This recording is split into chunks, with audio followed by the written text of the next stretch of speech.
Hello guys, आपका बहुत बहुत स्वागत है हमारे यूट्यूब चैनल पर। आज की वीडियो में हम लोग बात करने वाले हैं एकेटीयू के एक और बहुत इंपॉर्टेंट क्वेश्चन के बारे में, जो कि है एकेटीयू 2018 और 19 में आया था। ये मैं पहले ही बता दूं, 10 मार्क्स का क्वेश्चन था।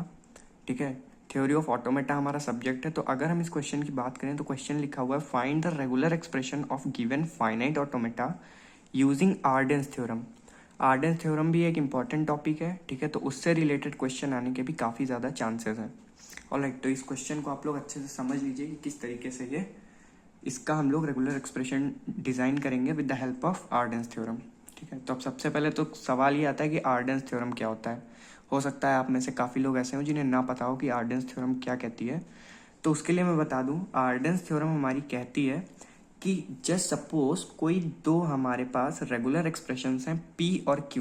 ठीक है, P और Q हमारी कोई दो रेगुलर एक्सप्रेशंस हैं जिसमें कि यहाँ पे लिख दे रहा हूँ मैं, P और Q हमारे पास दो रेगुलर एक्सप्रेशंस हैं।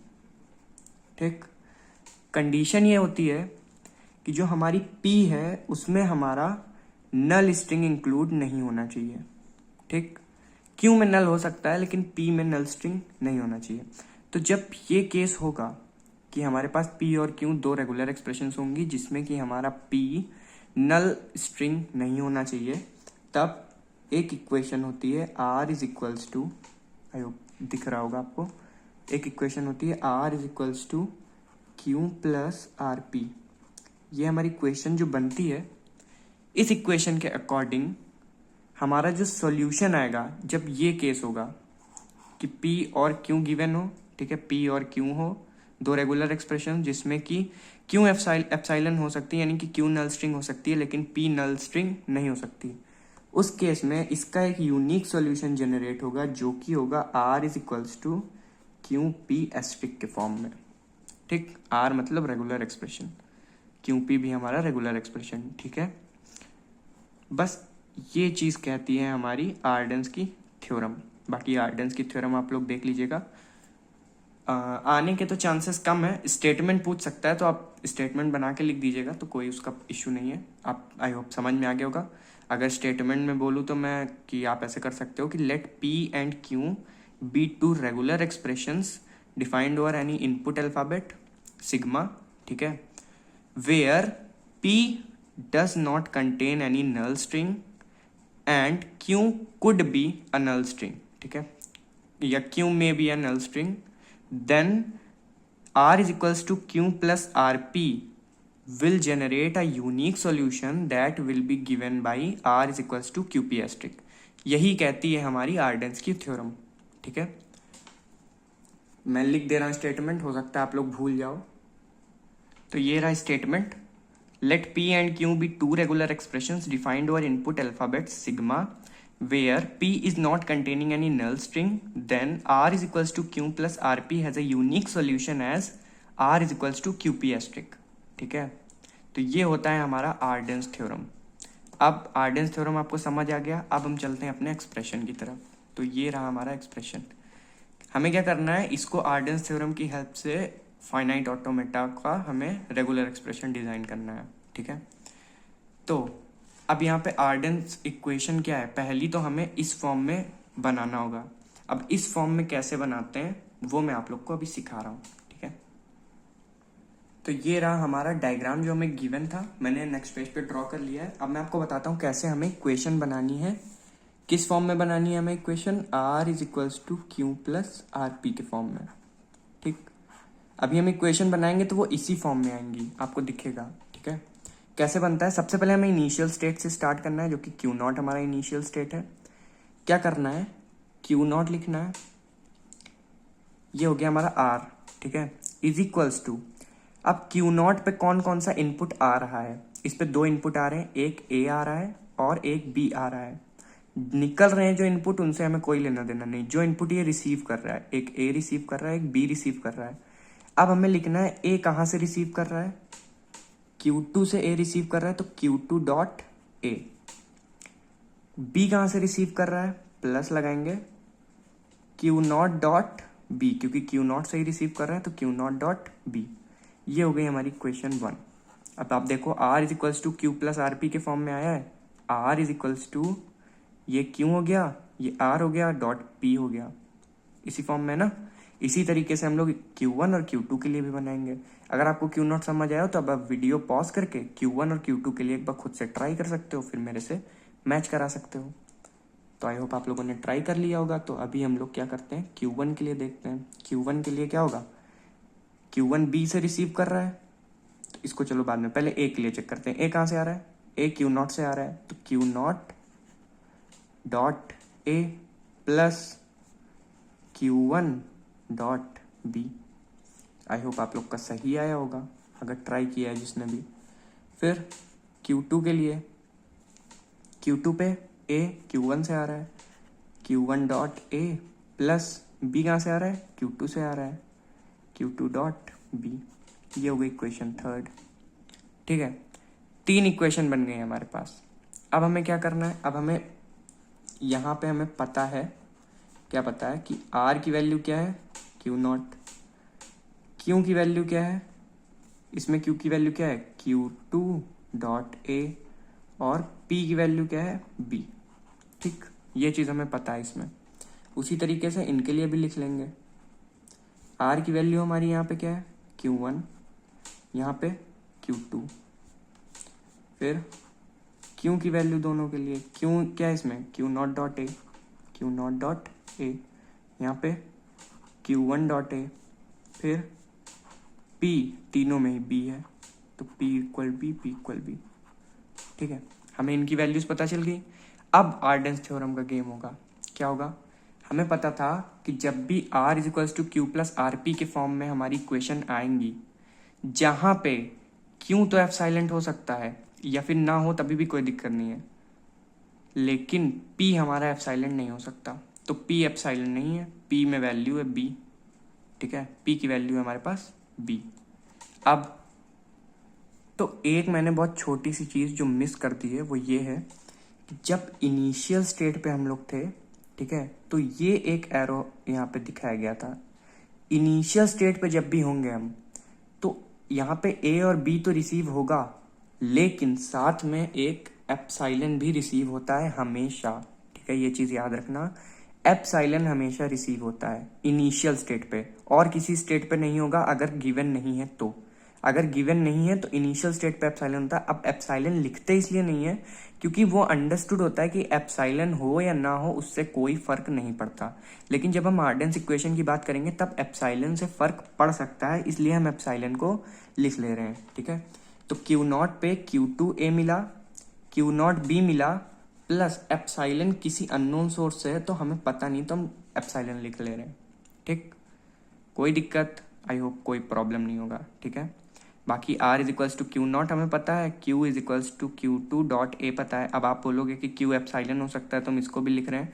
इसको हम लोग सिर्फ लिख रहे हैं क्योंकि ये आगे यूज में आएगा, इसका अभी इस इक्वेशन से कंपेयर कराने पे कोई रोल नहीं होने वाला है। ठीक है, तो अभी हमें क्या करना है, अब हमें करना है Q2 की वैल्यू निकालनी है और इस इक्वेशन में पुट करनी है। ठीक, क्यों कर रहे हैं, क्योंकि हम इस इक्वेशन के लिए सॉल्व कर लेंगे। ठीक है, जब इस इक्वेशन के लिए हम सॉल्व कर लेंगे हमारी रेगुलर एक्सप्रेशन, तो वही रेगुलर एक्सप्रेशन हमारी इस ऑटोमेटा के लिए यूनिवर्सल रेगुलर एक्सप्रेशन होगी, यानी कि वो रेगुलर एक्सप्रेशन इसके लिए वैलिड होगी। ठीक, याद रखना, कंफ्यूजिंग है मैं समझ रहा हूं, लेकिन समझ लो। क्या करेंगे, इन तीनों इक्वेशन निकालने के बाद Q2 की वैल्यू निकालेंगे। ठीक है, तो चलिए पहले Q2 की वैल्यू निकाल लेते हैं। Q2 की वैल्यू कैसे निकलेगी, Q2 की वैल्यू ऐसे निकलेगी कि R is equals to Q plus RP जब हमें गिवन होता है तब हमें पता है कि क्या आएगा हमारे पास regular expression, R is equals to QP asterisk. ठीक, यही हमारा आर्डेंस कहते हैं अपनी थ्योरम में। ठीक है, तो R is equals to QP asterisk, तो यानी कि Q2 इज इक्वल्स टू, क्यों क्या है इसमें हमारा Q1 dot A, Q1 dot A dot B asterisk. कोई दिक्कत, कोई दिक्कत नहीं, चलो ठीक है। अब यहाँ पे Q1 की वैल्यू आई, तो Q2 की वैल्यू हमें Q0 के फॉर्म में निकालनी ताकि हम Q0 को कैंसिल कर सकें। तो Q0 के फॉर्म में निकालने के लिए अब हमें यहाँ पे Q1 की वैल्यू चाहिए। ठीक, तो अब हम Q1 की भी वैल्यू निकाल लेते हैं। ये रहा Q1। Q1 के लिए जब इस इक्वेशन के थ्रू हम लोग सॉल्व करेंगे तो क्या आएगा हमारे पास regular expression, Q1 is equals to Q not dot A dot B asterisk.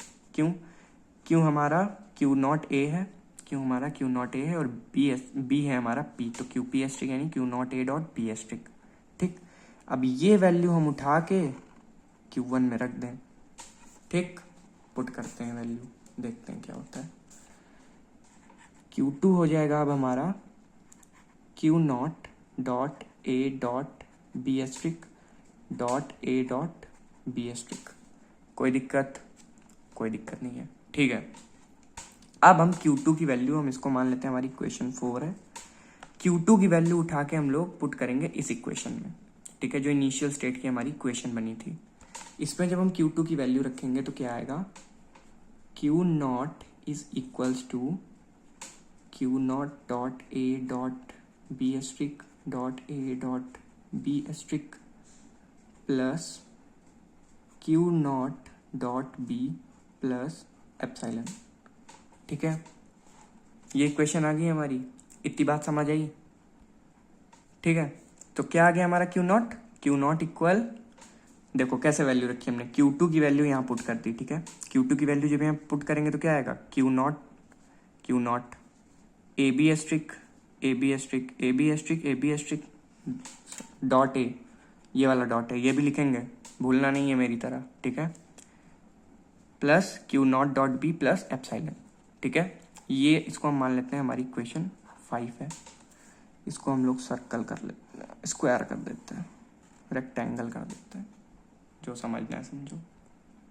अब क्या करें, अब अगर हम इसमें से, इतने में से Q नॉट कॉमन ले लें तो क्या आ जाएगा हमारे पास, Q naught is equals to, Q naught common, यहाँ बचा A B asterisk dot A dot B asterisk dot A plus B plus epsilon.